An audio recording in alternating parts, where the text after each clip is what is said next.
Okay, so I have Baohong 100% cotton cold pressed paper block. This is a 7 by 10 inch.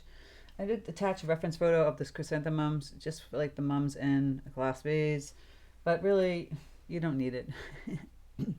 So I'm gonna picture my table kind of going here, across. Now, if you don't have a ruler, just grab a ruler or anything that's gonna give you that hard edge. I'm gonna grab this ruler. I love these kind of rulers with the see-through, right? You're just gonna draw a line wherever you want the table, but you have to make sense of like where the flowers are going, right? And I think I'm gonna have the flower base kind of going to the right a little bit. And maybe I don't have it totally cylindrical. I have it kind of leaning like this. So down, down, kind of coming in, right? And we kind of the circle oval here from the bottom. If you can have a see-through container, it might not be totally see-through. And the rest, we're gonna throw in some water and some leaves and all that great stuff. This is a technique that I love to play with, where we're basically throwing down water and then throwing in the color. Loose floppy brushes for this. I have Princeton 14 round Neptune series. I'm get my paints ready. So cadmium yellow deep, because they're yellow chrysanthemums. We're getting towards the fall colors. We can make it more fallish looking. I have bright cadmium red light, which is like an orangey red, and then I have brilliant orange, which is a great color. I'll play around with those colors. I'm just activating the yellow, getting it ready to throw down. I made my yellow a bit more orangey yellow, which is fine. I just want to activate it, get it ready for my... So what you do, I've shown this many times here on YouTube, but I'm going to show you again.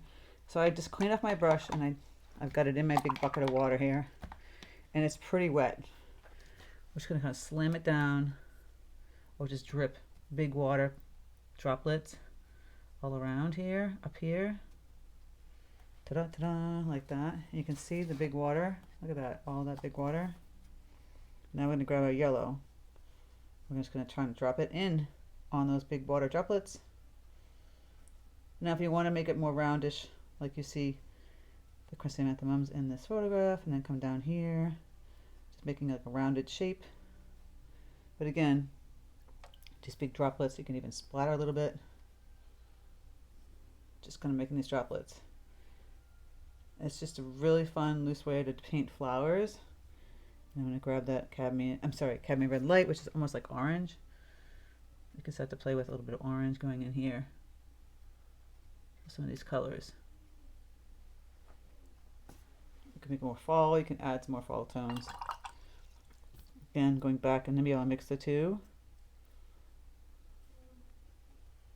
I'm just tapping like it doesn't really look like chrysanthemums per se. I'm going to show you another trick. We can do a little ink afterwards. And this is 100% cotton whole press paper. This is Baohong paper. It's a great paper. So it's just kind of fun. We can actually clean up our brush and just dilute it and just add clean water and let it dissipate out this way. Come down a little bit. Bring it down. I love it. Just a simple way to do this. Now you get rid of your yellow, or you can bring it down. We're going to start to play with our green stems.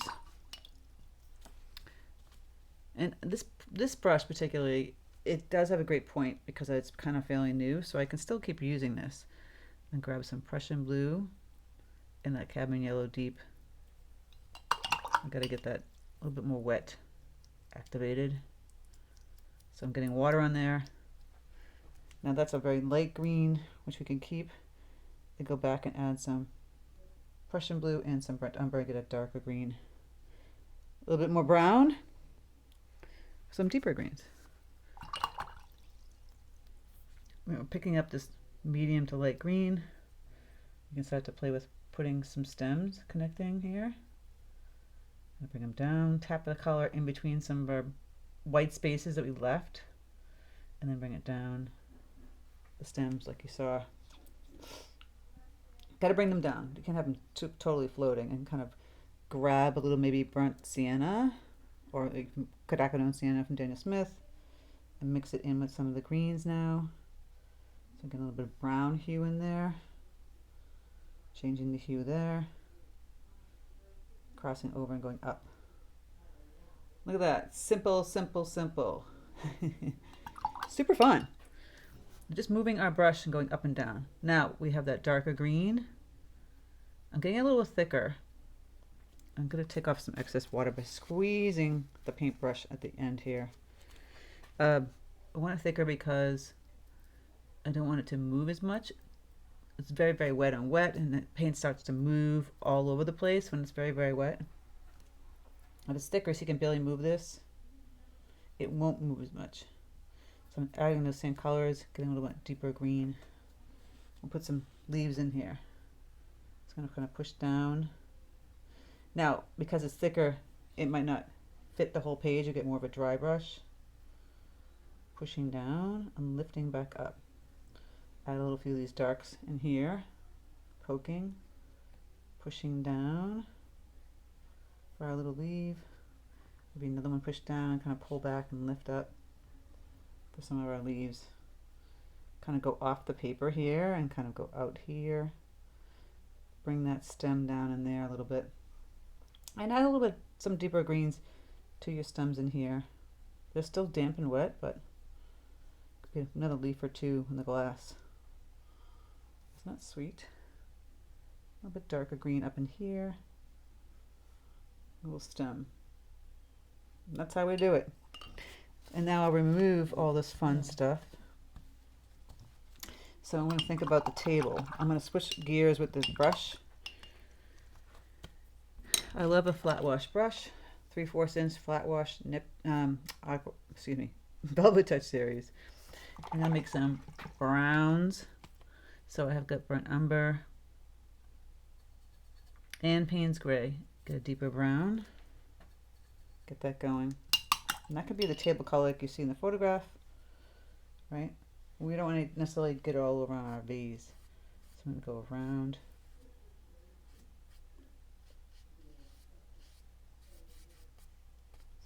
Little negative painting happening here. Dipping my brush back into some water. Get a little space right there. And now I'm just going to dilute it by grabbing water and just kind of crisscrossing. You can add some other colors in there. This quinacridone sienna is a really great, almost like an orangey tone. I'm kind of put some of that color in there. You don't have to fill the whole entire paper. See, it's kind of not all filled in. But if you feel like it, go right ahead.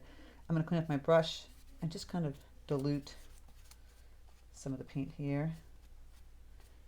And then we have to think about the background. We can have a darker brown background because we want this negative painting of our vase happening. So you can keep brown on brown like you see in the photograph. I'm going to go a little bit more burnt, Paynes gray. So it's going to get a little bit darker back here. I'm going to go around some of my areas. Again, get that brown. We're still leaving that white base. There's a reason for that. I'm going to add some color in a minute. So this is more of a deeper grayish brown. See, get that darker color. Now you can see, we don't have to fill it all in up here. We can just leave it like that. Like filled in a little bit, but not everywhere. This is where your artistic expression comes in, right? You don't have to fill everything you see to fill the whole paper up. I kind of like it where it's just a little bit of negative right here and the rest is maybe not filled up. I'm going to dilute my brush, take off some paint and dilute the paint a little bit here on the edge. And get this hard edge in here with the green. Maybe I'll go up here just a little bit with just that area, and I can go back with my brown with the two colors and get a little bit darker kind of here. Make some lines.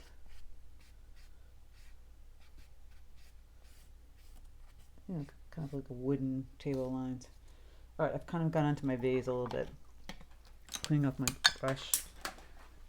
Real-time video, I just dropped it. I'm just going to lift some of that brown color. I don't want it bleeding too much in there.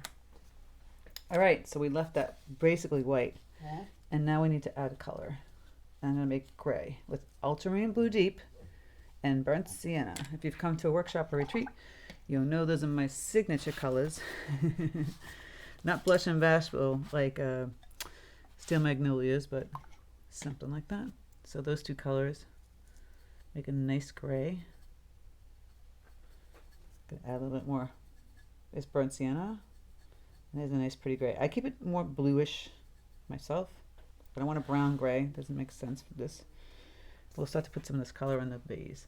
And this is kind of dry now. We can go right over it. Over some of this. And go to the edge. Leave a little white. See? And then can go up in here. Still leaving some of that white. Kind of go up in here and cross over. Get a little bit darker. That's simple. That's what I'm talking about. I want to keep it simple, people. I might get a little bit thicker with the paint and darker. So here we go. More pigment, less water. As you see me mixing it, that's much darker gray. Got a little bit more blue. Tap off the excess water. A couple of little dark lines in and around here. And maybe a little bit more blue kind of coming in here. But the rest I'm going to keep. I kind of love this look. And then the last but not least, well, one of the last but not least, I'm going to add that bluish gray right here, going down that way. For like a shadow. Kind of add a little bit more back here. Isn't that fun? Now what's bugging me is this little blip right here. It's not really straight. Might grab a little brown, kind of connect it.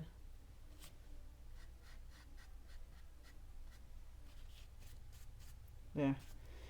And if you want to go back in and add a little bit, a few little strokes for the flowers, you can do that with your 14 or your 12, same brush, or maybe an 8 long round, which would be nice, of Aqua Elite series. Just grabbing, now my yellow is all good, this green in it. I'm a very dirty painter.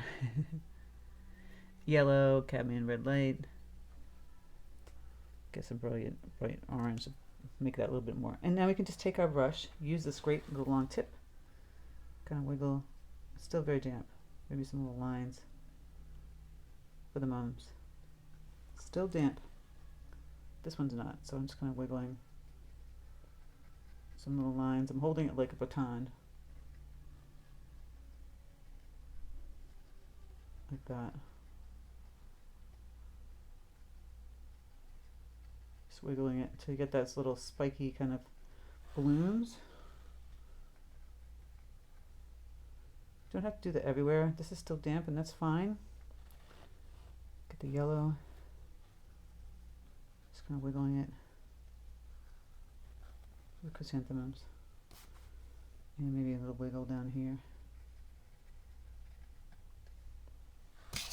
Now even that, if that seems like goofy, you can just take your brush, add a little water to it, and just kind of tap on top of it and dilute it. And you can add a little green center. Some of these. Isn't that cute? This is more of an abstract, semi-abstract, because you know what the vase is, not abstract. You know it's a vase, but the flowers get a little bit more orange.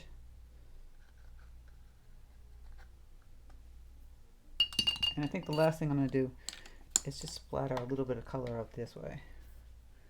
So maybe the orange, the red, cadmium red light. And look at that, fun, floral, late summer. Didn't take long at all. And the effects are just mesmerizing. I love it. So I hope you enjoy this. You can see me do this in real time. I still have some availability in my New York City watercolor workshop, December 4th and 5th, right after the tree lighting. So come visit me in New York and you can see kind of the stuff right up close and see how I really do it, how much water you really see me playing with.